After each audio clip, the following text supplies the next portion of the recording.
You just fry the fine bean with oil, then you beat up the egg, then you pour over it. Yeah, no, it's a different thing though, isn't it?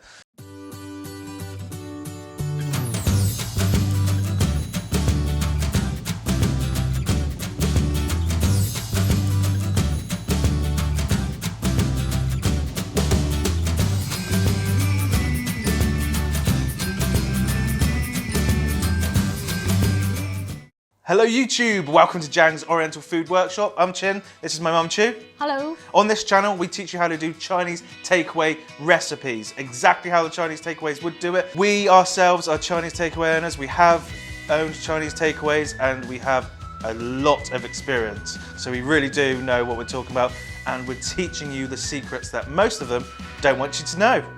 Yeah. Yeah. Okay, so today's video is basically what an egg foo young should be.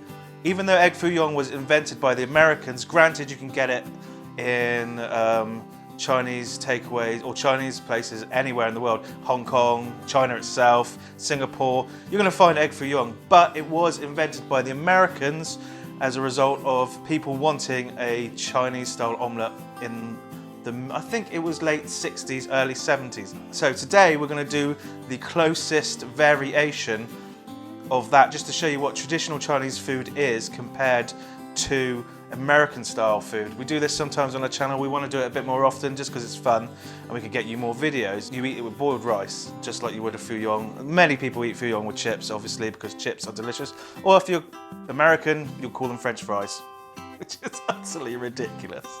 We'll get on with this. Yeah. Foo young, except not foo young. Yeah. Yeah. Just watch it. Just watch then, you've been told.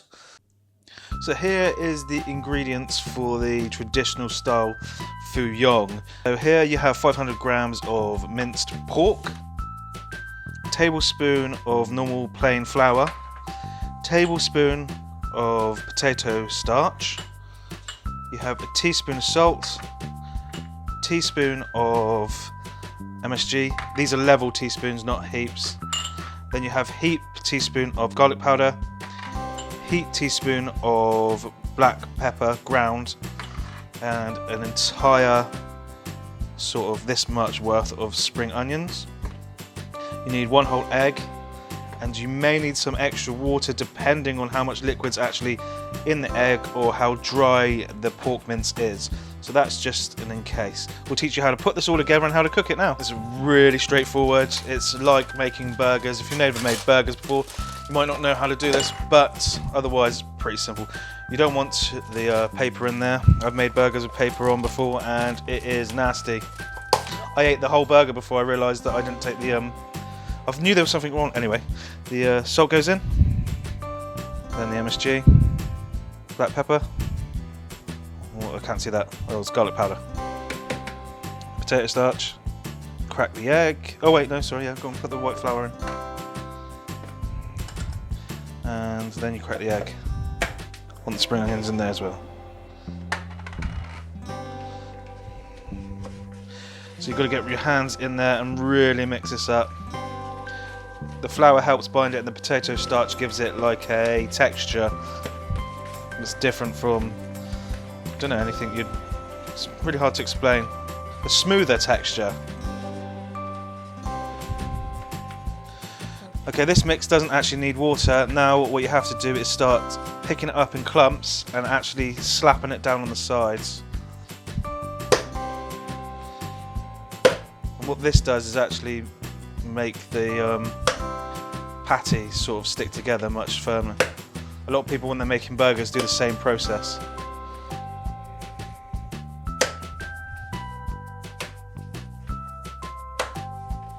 You'll notice it gets a lot stickier as well.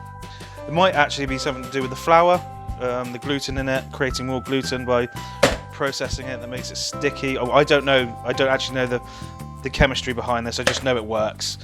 So once you've done this, you've actually got to refrigerate it for a couple hours. Overnight is better, but a couple hours will do. When you refrigerate this, just make sure you cover it, otherwise it goes dry on top. Cover it with either a damp towel or cling film. Cling film is probably bad, to be honest. I'd use cling film. Right, so It's a bit different now, isn't it? Right, so what we'll do now is we're going to cover this up And as I said before, leave it overnight. But if you don't have overnight, just do it for 3 hours. We've actually made one yesterday that we will be using rather than this one. This one we'll eat tomorrow, and the one today, the one we made yesterday is the one we'll prepare for you now. And here's the one we made earlier. We will get on with this. We've actually used some of it earlier to have breakfast with, so that's why it doesn't look as much. It hasn't shrunk. It's literally because we've eaten some already, because we're greedy. Alright, as always, you want to heat up the pan to as hot as you can get it. I'd like to apologise that we don't have the face down camera on the pan today. I literally forgot to put the battery in the battery compartment. I'm ashamed. Got about 2 tablespoons worth of oil going in the pan. You need quite a bit of oil for this. As you can tell, it looks nothing like a fuyong, but it's egg based. It's quite, okay, so there's only 1 egg in this, but there are variations where you can put 3 eggs and it's way more eggy. This is just how we like it. Turn it down a bit there.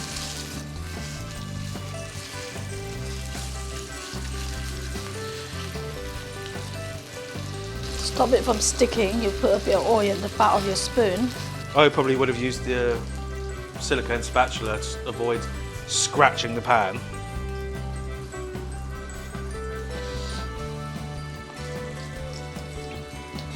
But you basically want to flatten this out into a pancake.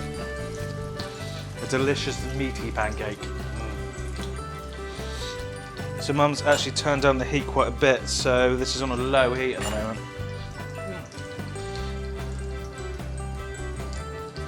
So the batch that we showed you how to make will actually make about 4 or 5 of these. You only need 1 per portion, really. It's quite filling, don't you think? Yeah. We normally share it out anyway. Yeah, so they'd make a large amount and you just pick at it.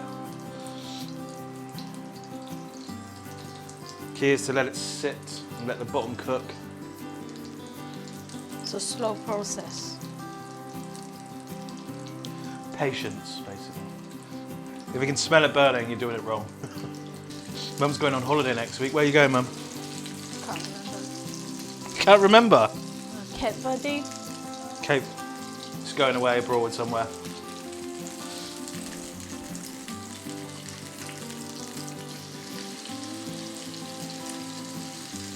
And all you need to do is wait for it to cook through this side for 3 minutes each side on a low heat. If it's not sizzling, then your heat is too low. Check that your cooker is not off. It's start to spit now. When it spits, it means it's very close to being done because the moisture on the inside is starting to be released. It's very same with fish. When you're cooking fish, it starts spitting when it's near ready. Stop being rude. Why, because it's spitting? Yeah. Yeah, how dare it? How very dare it? Yeah, it's quick start now. It's done now. Right, so this has been on for about 7 minutes now. It is done, ready to serve, and we'll show you how you do that. It's very, very, very easy. Right, so here all you have to do is put it onto some boiled rice. Fried rice was invented to get rid of old rice. Chinese people don't really eat it. And then you want to use this oil because it's delicious as a sort of dressing, and that goes all over the top. You might be thinking, oh, that oil is so bad for you. Yes, so good. So good. So good. How good, Mum? Yeah, it's good. Is it so good? Yes. And then you want to put some light and dark soy over the top, cola, and some chilli, as always. And there is the traditional fuyong. Right, so Mum has been desperate to eat this. Look at that face, I hasn't stopped looking at it. So, yeah, we're going to try this now and let you know what it tastes like. Well, I know what it tastes like. We all know what it tastes like. Yeah, it's nice. It's nice, yeah.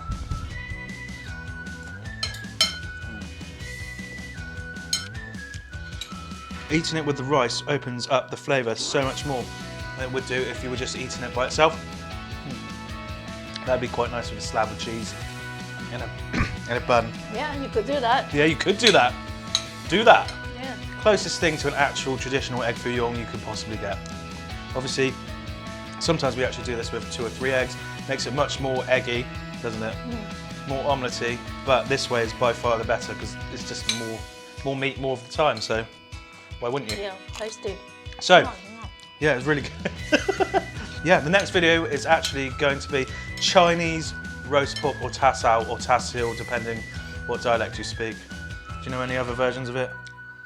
Tasil, tasao, tasao, Char siu. tasil, Cantonese. Hakka. Char sao. Yeah, so.